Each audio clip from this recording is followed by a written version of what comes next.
জমিনের যতদিন পর্যন্ত থাকবে আমি রব তোমাদের সম্মুখে সতর্কবাণী দিয়ে দিলাম। 5 বিষয়ের ইলম একমাত্র আমি আল্লাহর নিকট। 1 নাম্বার হলো কিয়ামতের দিবসের ইলম। জমিনে কাউরে আমি আল্লাহ দেই নাই। বৃষ্টি কখন কোথায় হবে সেই খবর আমি আল্লাহ কাউরে দেই নাই। মায়ের পেটে ছেলে না মেয়ে সন্তান আছে এই খবর আমি আল্লাহ কাউরে দেই নাই। ওয়ামা তাদরি নাফসুম মাযা তাকসিবু গাদা। বান্দারে, আগামী কালকে তুমি কোথায় যাবে, কি করবে সেই খবর আমি আল্লাহ তোমারে দেই নাই। শেষ কথা আমার রব বলেন, ওয়ামা তাদরি নাফসুম বিআইয়ি আরদিন তামুত। বান্দা, তুমি কোথায় মরবা? আজকে পানুয়াবহ এলাকার প্যান্ডেলের নিচে তুমি আগমন করেছো রে গোলাপ, সেখানেও তোমার সম্মুখে মরণ আগমন করতে পারে। তুমি রাস্তায় ঘোরাফেরা করতেছো, সেখানেও তোমার সম্মুখে মরণ আগমন করতে পারে। অর্থাৎ মরণ যখন ওই সময় হবে তখন আগমন করবি। সুতরাং সাবধান হয়ে যাও। এরে বান্দা, হায়াতটাকে তুমি পরিপূর্ণভাবে কাজে লাগাও। ও বান্দা, কোথাও গিয়া তোমার পালানোর কোনো পথ নাই। আইনামা তাকুনু ইউদরিকুমুল মাউত ওয়ালাউ কুনতুম ফি বুরুজিম মুশাইয়াদা। বান্দারে, জমিনের যেখানে তুমি পালাইবা সেখানেই তুমি পাকড়াওয়ের সম্মুখীন হবি। আকাশে গিয়ে পালাও, সেখানেও পাকড়াও করা হবে। জমিনে তুমি যেখানে থাকবা মালাকুল মউত তোমাকে সেখানেই পাকড়াও করবে। সুতরাং মুমিন, নিজের জীবনের হায়াতটাকে আমার মালিকের জন্য কাজে লাগাও। এ কারণে আমার নবী বলে, তোমার জীবনের সময়টার বড় গুরুত্ব। এ কারণে সূরাতুল আসরের মধ্যে সময়ের কসম খায়া আমার রবের পক্ষ থেকে জাতির সম্মুখে বুঝাই দিছি, জীবনের প্রতিটা মুহূর্তকে আমার মালিকের জন্য তুমি কাজে লাগাও, জিন্দেগি সফল হয়ে যাবে। 2 নাম্বার পয়েন্টে আমার রবের পক্ষ থেকে বলা হয়, ইন্নাল ইনসানা লাফি খুসর। এরে আমার মহাব্বতের গোলামের দলেরা, আমি আল্লাহ সময়ের কসম খায়া তোমাদের সম্মুখে আর একটা সতর্কবাণী দিতেছি। দুনিয়াতে যত মানুষ আছে সব মানুষ ক্ষতির মধ্যে আছে, সব মানুষ ধ্বংসের মধ্যে আছে। কেন ধ্বংসের মধ্যে আছে? কারণ তাদের সময়টাকে পরিপূর্ণভাবে আমি রবের জন্য কাজে লাগাই না। নাউজুবিল্লাহ বলেন। আমার রব বলতেছে, দুনিয়াতে যত মানুষ আছে সমস্ত মানুষ ক্ষতির মধ্যে আছে, ধ্বংসের মধ্যে আছে। কেন? কারণ তাদেরকে যে মূল্যবান সময় দিয়েছি এটাকে তারা কাজে লাগাই না।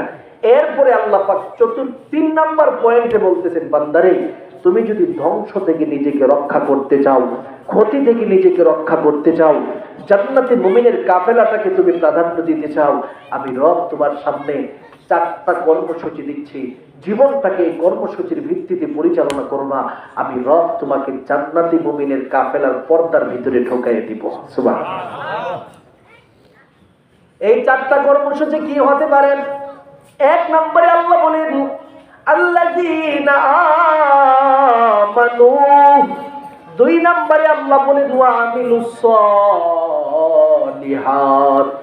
3 নম্বরে আল্লাহ বলেন, ওয়া তাওয়াসাউ বিল হক। 4 নম্বরে বলেন, ওয়া তাওয়াসাউ বিস সবর। আমার রবের পক্ষ থেকে ঘোষণা দেওয়া হয়, বান্দা, তুমি যদি নিজেকে ধ্বংস থেকে বাঁচাতে যাও, 1 নাম্বার নিজের পরিপূর্ণ মুমিন বানায় নাও। ঈমানওয়ালার বান্দার গুণে তুমি নিজেকে গুণান্বিত করায় ফেলো। মুমিন বান্দা কাকে বলা হয়? জমিনে যখন কোনো বান্দা নিজেকে ঈমানওয়ালা হিসাবে গণ্য করতে যায়, হাদিস শরীফে আমার নবী বলেন, স্বাভাবিকভাবে একটা মানুষ নিজেকে যদি মুমিন দাবি করতে চায়, সেই ব্যক্তিটা 7টা বিষয়ের উপরে পরিপূর্ণ বিশ্বাস স্থাপন করতে হবে। 1 নাম্বার, আনতুমিনা বিল্লাহ। 2 নাম্বার, ওয়া মালাইকাতিহি। 3 নাম্বার, ওয়া কুতুবিহি। 4 নাম্বার, ওয়া রুসুলিহি। 5 নাম্বার, ওয়াল ইয়াউমিল আখিরি। 6 নাম্বার, ওয়াল কদরি খাইরিহি। অথবা হাদিসের ভাষায় আছে, ওয়া তুমিনা বিল কদরি খাইরিহি ওয়া শাররিহি মিনাল্লাহ। 7 নম্বরে আমার রবের পক্ষ থেকে বুঝায় দেই, বান্দা, ওয়াল বাসি বাদাল মাউত। মুমিন রে, পুনরায় যখন তোমাকে উত্থাপন করা হবে, সেই কবরের উপরে বিশ্বাস করবা, হাসরের উপরে বিশ্বাস করবা। এমন 7টা বিষয়ের উপরে যার বিশ্বাস থাকবে ওই ব্যক্তিটা মুমিন। এবার বাংলা তর্জমাটা শুনে নেন। 7টা বিষয় কি হতে পারে? এক নাম্বার তুমি আল্লাহর উপরে বিশ্বাস করো, জীবনে তুমি আমি মালিককে দেখো নাই তারপরেও বিশ্বাস করবা তুমি যদি মুমিন হতে যাও। ফেরেশতা দেখো নাই, বিশ্বাস করো যদি তুমি মুমিন হতে যাও। এরে বান্দা তুমি যদি মুমিন হতে যাও, দুনিয়াতে অনেক কিতাব রাসূল গুণাগমন করেছে, সমস্ত নবী রাসূলগণের উপরে তুমি বিশ্বাস করবা, জান্নাত জাহান্নামের উপরে বিশ্বাস করবা, আখিরাতের জিন্দেগির উপরে বিশ্বাস করবা, ভালো মন্দ সব আমি রবের পক্ষ থেকে হয় সেটার উপরে পরিপূর্ণভাবে বিশ্বাস করবা, কবরের জিন্দেগির উপরে পরিপূর্ণভাবে বিশ্বাস করবা। যদিও তুমি দেখো নাই, এই দৃশ্যগুলোর উপরে পরিপূর্ণভাবে যদি কোনো বান্দা বিশ্বাস থাকে, আমার নবী বলে এই ব্যক্তিটার সাথে সাথে ঈমানওয়ালার গুণে গুণান্বিত হয়ে গেছে। সুবহানাল্লাহ। এবার বানুয়া বহু এলাকার ভাইরা একটু বলেন তো দেখি, আমরা আল্লাহরে কখনো দেখছেন নি? দেখছেন আপনারা? বিশ্বাস আছে না নাই? ফেরেশতা দেখছেন? বিশ্বাস আছে না নাই? কবর, হাসর, জান্নাত, জাহান্নাম দেখছে? বিশ্বাস আছে না নাই? এই যে বিশ্বাস আছে আমার নবীর এই হাদিস মোতাবেক আপনাদের সবাইকে আমি ঘোষণা দিয়ে যাচ্ছি, সবাই এই মুহূর্তে আমরা মুমিন হয়ে গেলাম। সুবহানাল্লাহ। তাহলে বোঝা গেল ক্ষতি থেকে বেঁচে থাকার যে 4টা কর্মসূচি আল্লাহ পাক সূরাতুল আসরে বর্ণনা করেছেন, এর মধ্যে প্রথম কর্মসূচি আমার মধ্যে চলে আসছে। সুবহানাল্লাহ বলবেন না? এবার দেখি দ্বিতীয় কর্মসূচি আসছে কিনা। আমার রবের পক্ষ থেকে বলে, বান্দা তুমি যদি নিজেকে ধ্বংস থেকে বাঁচাতে চাও, ক্ষতি থেকে বাঁচাতে চাও, তোমার জন্য আমি রবের পক্ষ থেকে দ্বিতীয় নম্বরের কর্মসূচি ঘোষণা প্রদান করে দিলাম। ওয়া আমিলুস সালিহাত, নিজের জীবনটাকে ঈমান নামক মহান দৌলত গ্রহণ করার পর নেক আমলের মাধ্যমে সাজাও, ভালো ভালো কাজের মাধ্যমে সাজাও। এরে মুমিন বান্দা, নিজের ঈমানটাকে নেক আমলের মাধ্যমে সাজাইবা কেমনে?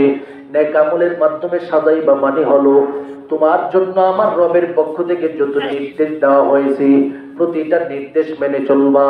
কি নির্দেশ দেওয়া হয়েছে?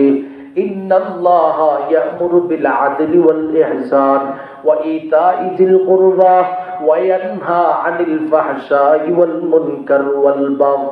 আমার রবের পক্ষ থেকে 3টা নির্দেশ দেই, খাসভাবে বান্দা শুনে নাও। তুমি নিজের জীবনটাকে ন্যায় পরায়ণতার ভিত্তিতে পরিচালনা করো, ইহসানের ভিত্তিতে জীবন পরিচালনা করো, মানুষদের উপকার করো। 3 নম্বরে আল্লাহ বলে, ওরে